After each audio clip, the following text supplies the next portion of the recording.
This video contains information related to two people related to a federal indictment in relation to sports gambling. All parties are presumed innocent until proven guilty in a court of law.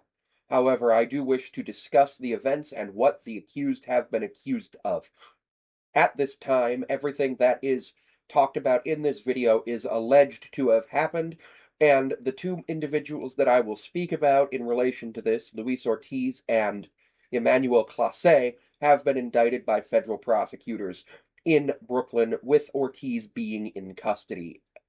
Clase's whereabouts are not known to me at this time, other than the fact that he is not in custody. It is important to note that in the United States of America, all persons are subject to due process of law, and that means that they are innocent until proven guilty in a court of law. Nothing stated in this video is meant to imply that the people involved in this indictment or in any way involved in this situation are guilty of a crime. It is simply a Last discussion vote. of the matter. First pitch missing, low ball What you one. saw there was the bottom of the second inning at T-Mobile Park with Randy Arozarena batting fifth, facing Ortiz. It was a 0-0 game, and Ortiz threw a ball. It was essentially a non-competitive pitch. I thought nothing of it during the game because when you throw a non-competitive pitch, it's fine, especially against a team like the Mariners. Mariners had one of the highest chase rates in Major League Baseball this year, and they have for a while. It happens when you lead the league in strikeouts and then almost lead the league in strikeouts. I believe the Mariners have the most strikeouts this decade, or close to it. I'm not going to fact check that. But I thought nothing of it. But this video, according to the indictment from the federal prosecutors, is showing that this pitch is alleged to have been one that essentially Ortiz is alleged to, along with Clase, have decided to throw a first pitch ball. And they alerted bettors to it that allowed the bettors to make bets on this ball. Now, this is alleged. It's alleged that the bettors received about $13,000 or $14,000 from this. I don't remember if it was from this one or from one of the other ones, but essentially each time this happened and bettors were made aware of it, they made money on it, and then the two players made a little bit of money off of that for facilitating this. Both of these pitchers have decent contracts, and Clase was, as I said in another video, on pace to get the first, or probably the richest contract in the history of relievers, because he was absolutely amazing over the last year and a half, 2024, 2025. And I thought that was wonderful because it allowed him to go ahead and see through. It allowed us to see a few things. I actually wanted the Mariners to trade for Emmanuel Clase. Ortiz, no, I didn't want the Mariners to trade for him. Someone in the Mariners subreddit made a really weird comment saying, was Randy in on it? Because you'd expect him to swing at that. And I was like, that's just him being tongue-in-cheek. But the Mariners do have a high enough chase rate that this would not have garnered suspicion from me. If he went 1-0 on every Mariner hitter, it would not have garnered suspicion from me because I'm just a fan. I don't have access to what the sports books have access to. The sports books and obviously the FBI and federal prosecutors have access to more information than either you or I do. What I'm going to show you next is a compilation of Emmanuel Clase's pitches that a kind Redditor actually made. I'm going to try to find their information in a moment. But I am very, very interested to see how this goes. I believe there's 6 pitches in there. If you want to just get it down to its lowest common denominator. Chitter Kerstad. Where Daz Cameron is, we start.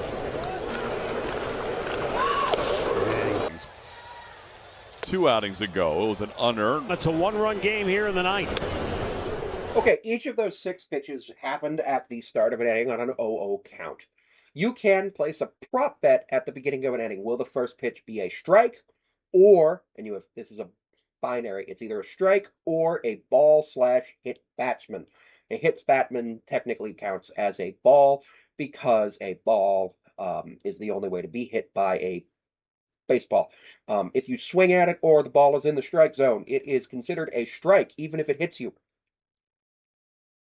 All five of those pitches appear to be non-competitive pitches that spiked at the plate.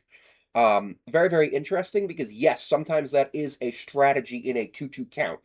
In a 2-2 count, when the batter's fouled off a couple balls, what you'll do is you'll throw either a two-seamer, a four-seamer, or a sinker low low in the zone or under the zone, and it might bounce off the plate. Your goal there is for them to swing at it and your catcher to block the ball. Now, in 2025, this season, Passe accumulated 7/10 of a win above replacement, went 5-3 for a 625 win above replacement. Um, for a 6.25 win, a 3.23 ERA in 48 games. He finished 41 of those games. He had 24 saves. He obviously didn't have any starts this season. Pitched 47 in the third innings, gave up 46 hits, 20 runs, 17 of them earned, 2 home runs, and walked 12. Intentionally walked 2, while striking out 47. Hitting 4 batters, throwing 4 wild pitches, and facing 201 batters. So essentially just under 5.9% of his pitches, or of his plate appearances, ended up in walks.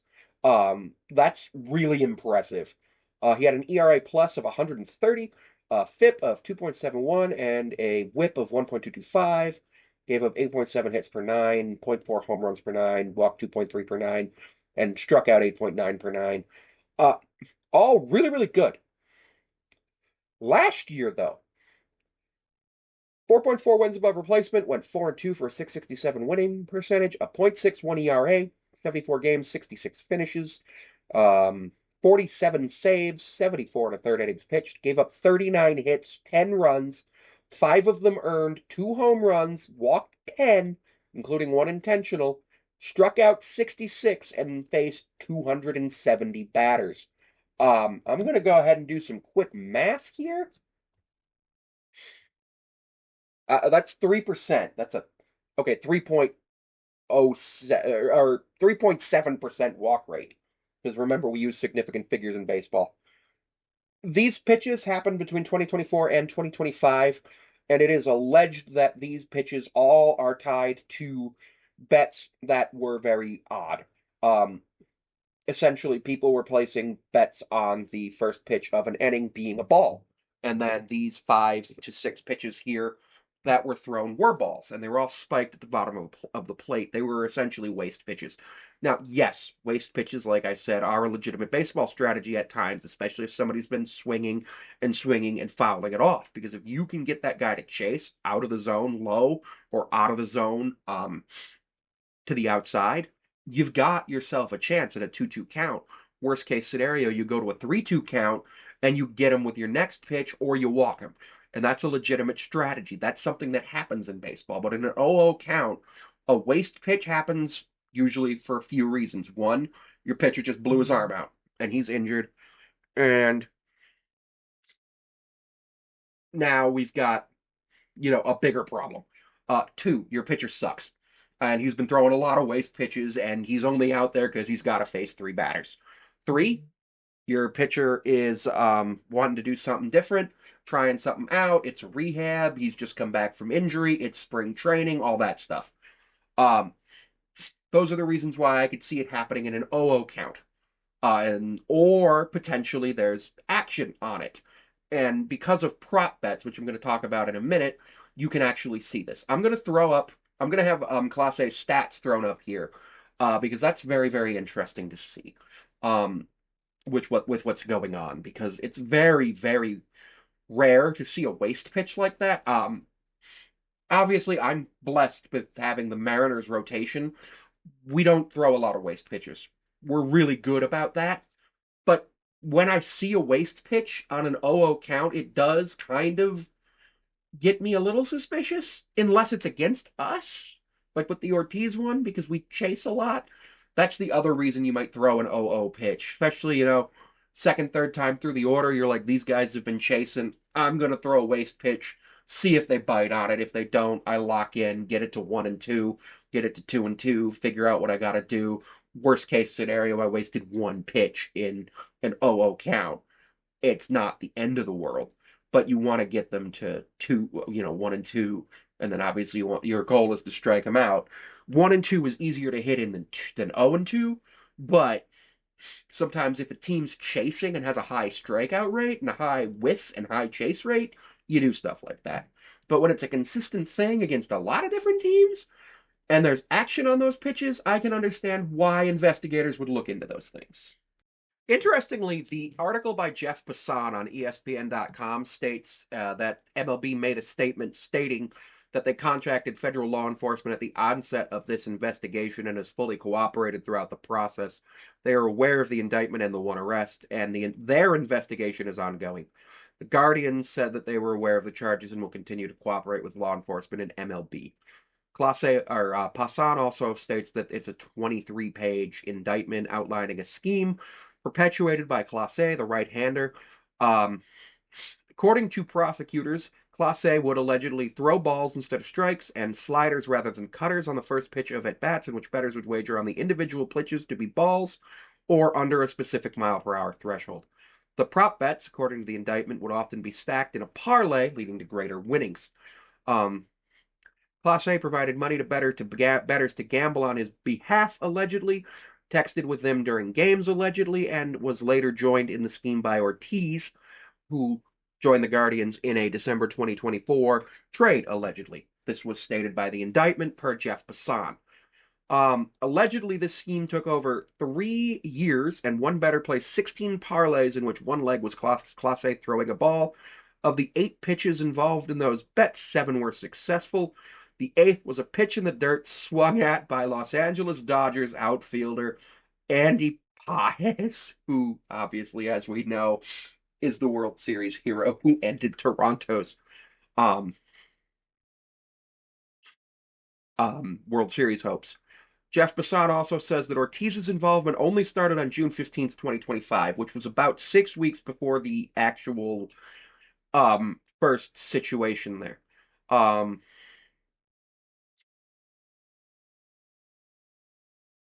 It's a very, very complicated thing. Now, Clase has made $12 million over a major league career per Passan, and was scheduled to make 6.4 million. And Ortiz's salary was the minimum for his service time at 782,600. An interesting point here is that Passan and the indictment both say that this was thousands of dollars. Thousands of dollars, not hundreds, not millions, not tens of millions. It was thousands of dollars. But that doesn't make this any less illegal if it happened, because we all know that Major League Baseball does not tolerate match fixing of any kind. We all know what happened when Pete Rose bet on the Reds to win. He literally got banned from baseball for life. It was lifted after his death earlier this year. But what I find very, very interesting here is parlays and prop bets. A prop bet is a bet that's not on the money line, not on the spread, or not not on a specific individual to win an auto or horse race. Horse racing prop bets, an example of that would be a trifecta where you bet 1, 2, 3 and you get all of them. That's a parlay and a prop bet. Prop bets in baseball, you can bet on a lot of stuff. Actually, let me go ahead and pull up Valley Sportsbook and I'll see what I can do prop bet. Well, actually, no, I can't because there's no prop bets for baseball. Right now, baseball's over. This is MajorLeagueBaseball.com's homepage at 11:57 p.m. on November 9th, 2025. It shows the power rankings, a way too early look at next year's power rankings during hot stove season. The case for the Rookie of the Year finalists, okay, I understand that being a top story. A storyline to follow for the awards this week, I understand that. RISM getting a qualifying offer, yeah. GM meetings, yeah. Angels prospect Rodriguez steals limelight at fall All-Star games. Don't feel like that needs to be above this. I feel like Clase Ortiz indicted on charges related to alleged betting scheme could be higher. Honestly feel like it should be where a way too early look at the 2026 power rankings is, but I understand that during awards week, Major League Baseball doesn't really want to bring attention to this because it is one of the worst things to happen to any sports league. Any sports league, as we've seen, that has a gambling scandal is going to have a major problem. And when that happens, You have to understand that there's um something to do with that, and as you do that, you need to react quickly. And with federal law enforcement getting involved, this shows that MLB did act quickly because MLB contacted federal law enforcement. Now, of course, this is all alleged to have happened. We can't say for certain that it happened. But what we do know is that there is evidence enough for the federal prosecutors to go and get an indictment. And when federal prosecutors get an indictment, they often win. And when they often win, good things happen in terms of what can come from that to society with that. Perhaps we have a change in sports betting rules. I don't know. I can't guarantee the feds are going to win this one, but I do think that Ortiz and Clase will never step foot on a Major League Baseball diamond again. Major League Baseball, the National Football League, the National Basketball Association, the National Hockey League, the National Association of Stock Car Auto Racing and IndyCar and its predecessors, as well as Formula One, were in the past very, very hard pressed to ever talk about gambling. The first time I ever heard about gambling on television related to sports was in 2008 when NASCAR went to Las Vegas Motor Speedway and Chris Myers said, "All of these are for entertainment purposes only." Now, 17 years later, if I turn on the TV and watch sports, everything is DraftKings, FanDuel, DraftKings, Prize Picks, all of that. Brandon Perna has Prize Picks. Urinating Tree has DraftKings. A couple of guys have FanDuel. Everybody's sponsored by some betting platform, and it's a situation that we can't have because every time we allow betting in Major League sports, we get a point where things like this can happen. People can be taken advantage of and be convinced to do things that are against the rules. People can choose to do this on their own. Now, if sports betting were illegal and unregulated, it may make it harder to catch people who do it, but it also means that less people would be able to do it because most people would be like, "Oh, there's no real easy way for me to go gamble on a baseball game without me going and finding a seedy guy in a bar who puts together some parlays and blah blah blah." And it's a whole thing. Now, what are prop bets? Prop bets are bets on a single event or a player or thing in a game. An example of this was a prop bet today was for Josh Allen to have over 225 passing yards. He did. You could combine that with Bills win.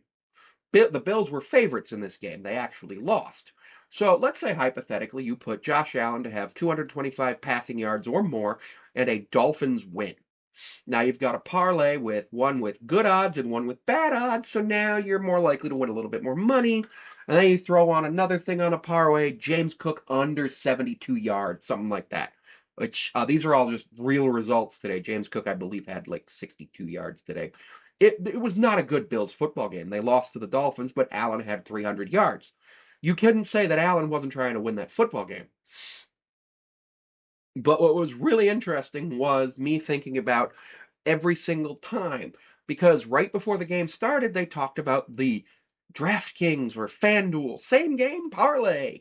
And it's like, come on, man, please stop this because it's always about prop bets. I think that if we're going to allow sports betting, it can only be on the result with some limited futures bets about who can win a championship. You can do Super Bowl champion, Cup champion, F1 champion, IndyCar champion, ML World Series champion, Stanley Cup champion, Commissioner's Trophy champion in the NBA, all of that. But individual results from an individual game or an individual series, but nothing about individual events that one individual has control over. An individual has control over what pitch they throw. An individual has control. Now, yes, there are two people in an at bat, so you can swing at the pitch. Pa has swung at one of the pitches allegedly that was alleged to have been involved in this scheme, which ruined the whole situation for that particular one. And it's one of those things where you got to think to yourself, would this not be as big a deal if it were back in the day where you could only bet on money line, you could only bet on the spread, money line and the spread. Those two things. It's a lot harder to try to control the spread. Yes, we had that NBA betting scandal about 20 years ago with Tim Donaghy and everything, but it was not something that the NBA was proud of, and Tim Donaghy spent some time in federal prison for it. But he keeps alleging that there were other people involved in essentially in rigging the games, and it's a really interesting thing to see, because why would you choose to rig the game? What benefit does it have other than a monetary benefit? And I can understand for somebody on a rookie deal getting into the monetary benefit. But on somebody who's making $6.4 million guaranteed in a season, I don't really understand the reasoning behind it or the thought process, but it's relatively easy to get caught up into this because of how popular sports betting has become. Every single major league game of any league has sports betting in it of some kind, whether it be FanDuel, DraftKings, any of those. And the problem with that is that advertising works. We know that. NASCAR had to leave Winston because advertising for cigarettes got banned because it was a public health issue.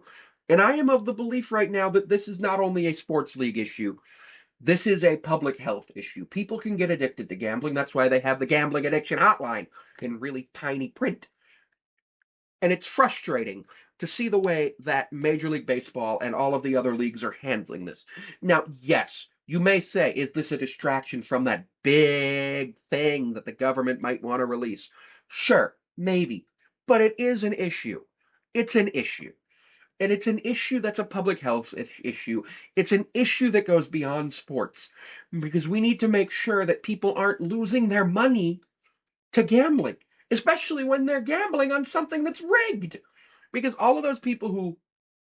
I've never bet. I've placed a couple of bets. I made a video about explaining why I don't do it anymore. Essentially, it just didn't feel right. And with that, I've decided that, maybe I'll talk to people who bet someday again in the future. I don't know. See what they think. Maybe I'll ask somebody, hey, did you do any betting or anything like that? But it feels like, because I cover the Mariners, I have no insider information, but it feels wrong to be somebody who covers the sport and do bets. I cover the Mariners.